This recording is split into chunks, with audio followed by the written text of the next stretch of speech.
रतन टाटा एक ऐसा नाम जिसे सभी जानते हैं, स्पेशली आज के युवा रतन टाटा को बहुत मानते हैं। लेकिन क्या आपने कभी यह सवाल पूछा कि रतन टाटा ने कभी शादी की थी या नहीं की? नहीं की तो क्यों नहीं की? क्या उन्हें कभी प्यार नहीं हुआ? तो चलो आज इस वीडियो में मैं आप लोगों को इन सब बातों का जवाब देता हूं। आपकी जानकारी के लिए मैं आपको बता दूं कि रतन टाटा ने अभी तक कभी किसी से शादी नहीं की। ऐसा नहीं था कि उन्हें कभी प्यार नहीं हुआ, उन्हें प्यार हुआ था। वो लड़की एक्चुअली एलए यानी कि लॉस एंजल्स से बिलोंग करती थी। दोनों एक दूसरे से शादी करना चाहते थे, लेकिन लड़की के घर वाले लड़की को इंडिया नहीं भेजना चाहते थे और सिर्फ इसी वजह से उन्होंने लड़की की शादी कहीं और कर दी। लेकिन हमारे रतन टाटा जी ने अपना कमिटमेंट निभाया। उन्होंने उससे प्यार का और शादी का वादा किया था और उन्होंने इस वादे को ताउम्र निभाया और कभी किसी से शादी नहीं करी।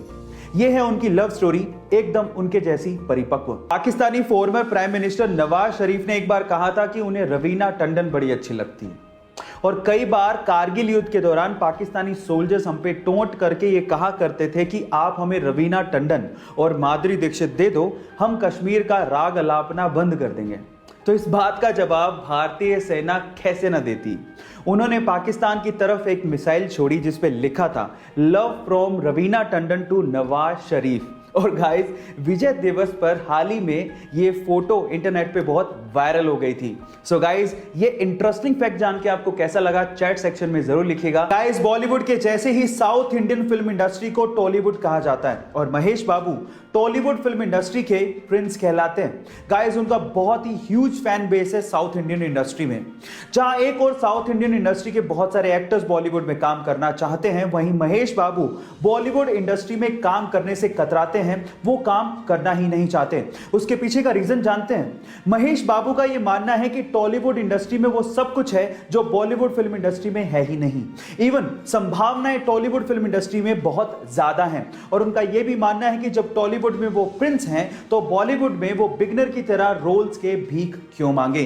गाइस, इसको कहते हैं एटीट्यूड। आपका महेश बाबू के इस एटीट्यूड के बारे में क्या ख्याल है चैट सेक्शन में जरूर लिखिएगा। और अक्सर जब हमें पैसों की जरूरत पड़ती है तो हम लोग एटीएम जाते हैं और एटीएम जाके जब हम पैसा विड्रॉ कर रहे होते हैं या पैसा निकाल रहे होते हैं तो मशीन से नोट के बिखरने की या फिर नोटों के गिनने की आवाज आती है और हमें लगता है कि मशीन एक्चुअली सच में नोट गिन रही है, लेकिन ऐसा बिल्कुल नहीं है। वो आवाज नोट के गिनने की होती ही नहीं है। हो गए ना हैरान? जी हाँ गाइस, वो एक्चुअली एक स्पीकर से निकाली गई आवाज होती है जिससे आपको ये संतुष्टि या फिर ये तसल्ली रहे कि आपके पैसे आने वाले हैं। गाइस, क्या ये इंटरेस्टिंग फैक्ट इससे पहले तक आपको पता था? और अगर नहीं पता था तो चैट सेक्शन में जरूर लिखिएगा।